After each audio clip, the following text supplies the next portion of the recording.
अस्सलाम वालेकुम student, doctor Tahmina नज़ीर है। आज हम विज़ुअल फिजियोलॉजी का नेक्स्ट चैप्टर स्टार्ट करते हैं, जो कि हमारे कल वाले लेक्चर की कंटिन्यूएशन है। हमने कल एड्रिनल ग्लैंड के बारे में पढ़ रहे थे, जिसमें हमने एड्रिनल कॉर्टेक्स को स्टडी किया था। आज हम एड्रिनल मेडुला के बारे में स्टडी करेंगे कि उसकी सिक्रीशन कौन कौन सी हैं, उनका आपकी बॉडी के ऊपर इफेक्ट क्या है। तो आज का टॉपिक है एड्रिनल मेडुला। तो सबसे पहले इंट्रोडक्शन देखते हैं। एड्रिनल मेडुला क्या होता है कि आपके एड्रिनल ग्लैंड का इनर पार्ट को एड्रिनल मेडुला बोलते हैं। ये आप तकरीबन 20% तक एड्रिनल ग्लैंड को बनाता है। इसके अंदर जो सेल्स मौजूद होते हैं उसको क्रोमेफिन सेल या फियोक्रोम सेल या क्रोमोफिल सेल्स बोलते हैं। अब इसके अगर इसको स्टेन के थ्रू, पोटेशियम डाइक्रोमेट स्टेन के थ्रू देखा जाए तो इसके अंदर छोटे छोटे ग्रेन्यूल्स लाइक स्ट्रक्चर होते हैं, जो कि ये क्रोमेफिन सेल्स को डिनोट कर रहे होते हैं। अब जो क्रोमेफिन सेल है, इसकी फर्दर दो टाइप्स हैं। कौन कौन सी टाइप हैं? Adrenaline secreting cell, noradrenaline secreting cell. ज़्यादातर इसमें एड्रेनालिन सिक्रेटिंग सेल होते हैं। 90% तक एड्रेनालिन सिक्रेटिंग सेल मौजूद होते हैं जो एड्रेनालिन रिलीज करेंगे। अच्छा, अब हम इसके हार्मोन्स की बात करें। इनके जो एड्रिनल मेडुला के हार्मोन्स हैं उसको कैटेकोलामाइंस भी बोलते हैं। ठीक है, अब ये कैटेकोलामाइंस कौन कौन से हैं? एड्रेनालिन या एपिनेफ्रिन, नॉन एड्रेनालिन इसको नॉरएपिनेफ्रिन भी बोलते हैं, और डोपामिन। तो ये बेसिकली जो आपके फाइट एंड फ्लाइट के मैकेनिज्म के थ्रू आपका ये एक्टिवेट होते हैं सारे हार्मोन। तो ये क्या कहाँ से रिलीज हो रहे हैं? एड्रिनल मेडुला से। इसका फंक्शन क्या क्या है ये हम आगे पढ़ते हैं। बेसिकली इन हार्मोन्स का लेवल कितना होता है प्लाज्मा के अंदर? एड्रेनालिन 3 माइक्रोग्राम पर डेसीलीटर, नॉन एड्रेनालिन 30 माइक्रोग्राम पर डेसीलीटर और डोपामिन 3.5 माइक्रोग्राम पर डेसीलीटर मौजूद होता है। अब इसकी हाफ लाइफ की बात करें तो इसकी हाफ लाइफ 2 मिनट्स है। जैसे ही ब्लड सर्कुलेशन में आता है तो अपना रिएक्शन 2 मिनट्स में शो करके ये डिस्ट्रॉय हो जाता है। अब इनके एक्शंस की बात करें, एड्रेनालिन और नॉन एड्रेनालिन के एक्शन की, तो ये आपके नर्वस सिस्टम को स्टिमुलेट करते हैं। आपके मेटाबॉलिक रेट के ऊपर इसका बहुत इंपॉर्टेंट फंक्शन है एड्रेनालिन का। अब जो एड्रेनालिन है, नॉन एड्रेनालिन है, इसका कार्डियोवास्कुलर सिस्टम के ऊपर भी बड़ा इफेक्ट है। तो सबसे पहले हम देखते हैं कि ये किस तरह आपके बॉडी सिस्टम के ऊपर एक्ट करती हैं। बॉडी के ऊपर किसी भी हार्मोन को एक्ट करने के लिए अपना उसको स्पेसिफिक रिसेप्टर्स चाहिए। जिस भी जगह जाके उसने एक्ट करना है वहाँ अगर रिसेप्टर मौजूद होगा, उसके साथ बॉन्ड बनाएगा, तो ही ये अपना एक्शन शो कर सकेगा। तो एड्रेनालिन और नॉन एड्रेनालिन जब रिसेप्टर्स के साथ अटैच होंगे तो ही ये अपना एक्शन शो करेंगे। अब ये अपना एक्शन किस तरह शो करते हैं कि इसके पास रिसेप्टर होते हैं अल्फा एड्रेनर्जिक रिसेप्टर्स और बीटा एड्रेनर्जिक रिसेप्टर्स। जो अल्फा एड्रेनर्जिक रिसेप्टर हैं उनको फर्दर अल्फा 1 अल्फा 2 में डिवाइड किया है, और जो बीटा एड्रेनर्जिक रिसेप्टर्स हैं उनको बीटा 1 और बीटा 2 में फर्दर क्लासीफाई किया हुआ है। अब इधर उनका मोड ऑफ एक्शन और ये बताया हुआ है कि किस पे कौन सा हार्मोन ज़्यादा रिस्पॉन्स देता है। अब अल्फा 1 रिसेप्टर्स ऐसे रिसेप्टर्स हैं जिसको जो नॉन एड्रेनालिन को ज़्यादा रिस्पॉन्ड करता है एड्रेनालिन की निस्बत। अल्फा 2 रिसेप्टर को एड्रेनालिन एक्शन परफॉर्म करता है। बीटा 1 जो रिसेप्टर्स हैं उनकी बात करें तो ये एड्रेनालिन के एक्शन और नॉन एड्रेनालिन के दोनों के एक्शन बराबरी के तौर पे ये परफॉर्म करवाता है। बीटा 2 रिसेप्टर्स की बात करें तो ये आपका एड्रेनालिन ज़्यादा शो करवाता है उसका रिएक्शन, और नॉन एड्रेनालिन कम। अब इसके एक्शंस की बात करें तो आपका जो सिंपैथेटिक स्टिमुलेशन होती है, जैसे ही आपका सिंपैथेटिक सिस्टम एक्टिवेट होता है एड्रेनालिन और नॉन एड्रेनालिन आपके ब्लड सर्कुलेशन में आ जाते हैं, और जैसे ही आपके ब्लड सर्कुलेशन में आएंगे तो जो एड्रेनालिन है वो क्या करेगा, वो 10 गुना ज़्यादा अपना एक्शन शो करेगा। अच्छा, अब इसका एक्शन क्यों ज़्यादा होता है? क्योंकि ये स्लोली एक्टिवेट होते हैं, स्लोली डिग्रेड होते हैं और स्लोली ये बॉडी से रिमूव होते हैं, तो इसलिए इसके पास टाइम ज़्यादा होता है अपना एक्शन शो करने का। जितने भी ये एड्रेनालिन, नॉन एड्रेनालिन जितने भी अमाउंट में रिलीज होंगे, ये स्पेसिफिक टारगेट सेल के ऊपर जाकर रिसेप्टर के साथ अटैच होके अपना एक्शन शो करेंगे। अब इधर एक लास्ट लाइन में बात की हुई है, एड्रेनालिन अल्फा बीटा दोनों रिसेप्टर्स के थ्रू अपना एक्शन परफॉर्म करता है, जबकि non adrenaline just alpha receptors को यूटिलाइज करता है, बीटा रिसेप्टर्स को कम ही ये यूज करेगा।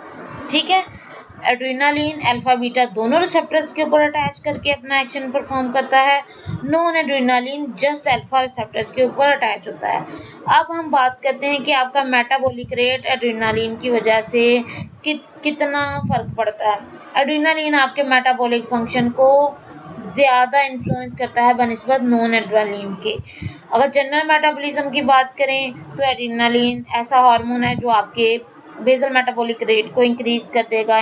बेसल मेटाबॉलिक रेट इंक्रीज होगा, ऑक्सीजन कंजप्शन इंक्रीज हो जाएगी, कार्बन डाइऑक्साइड रिमूव हो जाएगी। ठीक है, रेस्पिरेशन का प्रोसेस इंक्रीज कर जाएगा कार्बन डाइऑक्साइड के रिमूवल के लिए।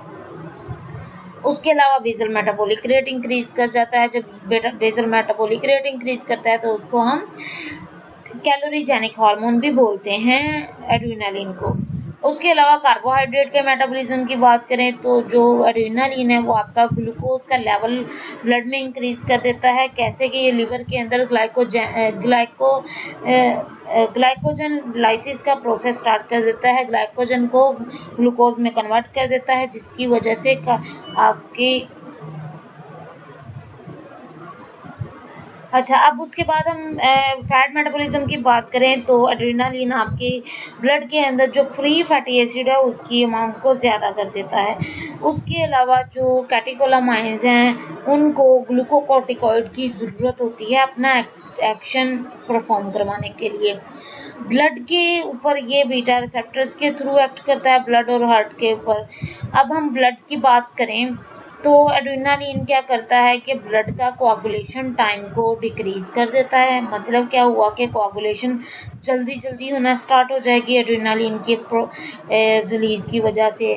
इसके अलावा जो आपके ब्लड के अंदर आरबीसी का काउंट है वो इंक्रीज कर जाएगा। कैसे इंक्रीज करेगा कि एड्रेनालिन की प्रॉपर्टी होती है कि ये जो स्प्लीन है हमारी उसको कॉन्ट्रैक्ट करवाना शुरू कर देती है। जैसे ही स्प्लीन कॉन्ट्रैक्ट होती है तो जो उसके अंदर मौजूद आरबीसी होते हैं वो ब्लड सर्कुलेशन में आ जाते हैं, जिसकी वजह से आपके ब्लड के अंदर आरबीसी का काउंट इंक्रीज कर जाता है। उसके बाद हम हार्ट की बात करें तो आपके हार्ट के ऊपर बीटा रिसेप्टर्स के थ्रू एड्रेनालिन एक्ट करती है और ये क्या करती है कि हार्ट रेट को इंक्रीज कर देती है, फोर्स ऑफ कॉन्ट्रैक्शन को, हार्ट मसल की एक्साइटेबिलिटी को, और उसके अलावा जो कंडक्शन एक्शन पोटेंशियल की हार्ट मसल के अंदर उसको भी ये इंक्रीज कर देती है। ब्लड वेजल्स के ऊपर बात करें तो ये अल्फा बीटा रिसेप्टर दोनों के थ्रू एक्ट करती है। Non adrenaline has strong effect on blood vessel, it causes constriction of blood vessels through out the body via alpha receptor. अब नॉन एड्रेनालिन के बारे में हमने देखा था कि ये अल्फा रिसेप्टर को यूटिलाइज करते हैं, तो जब ये वेजल्स के ऊपर अल्फा रिसेप्टर को यूटिलाइज करते हैं तो वहाँ पे ऊपर क्या करवा देते हैं, वेजो कंस्ट्रिक्शन का फिनोमेना इंक्रीज करवा देते हैं। जबकि एड्रेनालिन की बात करें तो ये बीटा 2 रिसेप्टर को यूटिलाइज करता हुआ वेजोडाइलेशन करवाता है। तो वेजोडाइलेशन होने की वजह से जो एड्रेनालिन है वो आपकी पेरिफेरल रेजिस्टेंस को कम कर देता है। ठीक है,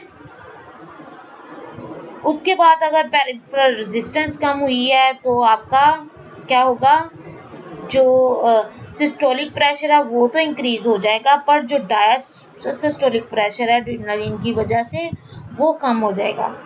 ठीक, अगर आपका पेरिफेरल जो सिस्टोलिक प्रेशर इस तरह इंक्रीज हुआ कि फोर्स ऑफ कॉन्ट्रैक्शन हार्ट की बढ़ रही है, डायसिस्टोलिक इसलिए डिक्रीज होगा क्योंकि पेरिफेरल रेजिस्टेंस कम हो रही है। पेरिफेरल रेजिस्टेंस अगर बढ़ती है तो आपका ओवरऑल ब्लड प्रेशर इंक्रीज होता है। अगर हम नॉन एड्रेनालिन की बात करें तो ये आपका डायसिस्टोलिक प्रेशर को भी इंक्रीज करता है और सिस्टोलिक प्रेशर को भी इंक्रीज करता है वैसोकंस्ट्रिक्शन के फिनोमेना की वजह से। रेस्पिरेशन की बात करें तो आपकी रेस्पिरेशन रेट इंक्रीज हो जाता है एड्रेनालिन के रिलीज की वजह से। इसके अलावा ये ब्रोंकोडाइलेशन का फिनोमेना करता है। स्किन के ऊपर बात करें तो स्किन के पास अल्फा बीटा रिसेप्टर्स दोनों मौजूद होते हैं, तो ये क्या करता है इरेक्टर पिल्लाई की कॉन्ट्रैक्शन करवाता है, उसके अलावा स्वेटिंग को इंक्रीज कर देता है। अगर हम स्केलेटल मसल की बात करें तो जो एड्रेनालिन है वो कॉन्ट्रैक्शन काज करवाता है जिसकी वजह से फटीग वगैरह हो सकती है, और ये ग्लाइकोजन लाइसिस का प्रोसेस को भी इंक्रीज कर देता है, ग्लूकोज का डेपोजिशन को बढ़ा देता है, ठीक है, और वेजोडाइलेशन करवाता है। अगर हम स्मूथ मसल्स की बात करें, आपके जितने भी विजराज हैं उसके अंदर कौन कौन से रिसेप्टर हैं, अल्फा बीटा दोनों रिसेप्टर मौजूद होते हैं। कैटेकोलामाइंस क्या करते हैं, इन रिसेप्टर्स के ऊपर जाके किस तरह का एक्शन परफॉर्म करते हैं कि ये उन स्मूथ मसल्स की कॉन्ट्रैक्शन करवाते हैं। जैसे स्प्लेनिक कैप्सूल है, जीआईटी के स्फिंक्टर्स हैं, स्किन के ऊपर इरेक्टर पिल्लाए हैं, गाल ब्लैडर, यूट्रस, आपके जो आई का डायलेटर पिल्लाए है वो, उसके अलावा जो आपके जीआईटी के नॉन स्फिंक्टर एरियाज हैं, ब्रोंक्यूल्स हैं, यूरिनरी ब्लैडर है, उन सब का क्या करता है ये कॉन्ट्रैक्शन करवा देता है।